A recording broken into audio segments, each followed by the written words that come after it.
Moja kati ya taarifa za kusikitisha ambazo tumezipokea muda huu kwenye studio za Masifa Entertainment ni taarifa za Rashidi Sango, mwimbaji wa nyimbo za Injili kutoka pale Marekani, ambaye alikuwa anapatikana pale Kentucky.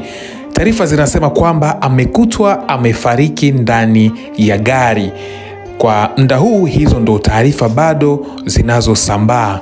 Kiukweli ni jambo la kusikitisha, na kiukweli Masifa tunasema pole kwa ndugu, jamaa na marafiki na kwa waimbaji wote wa nyimbo za Injili ambao msiba huu ni mkubwa, kwa sababu bado kijana na huyu pia alikuwa akitangaza neno la Mungu.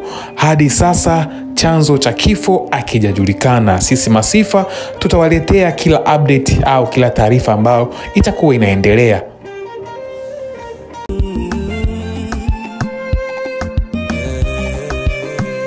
Naapa kwa Mungu nitakuwa nawe, japo riziki mafungu yangu nijue,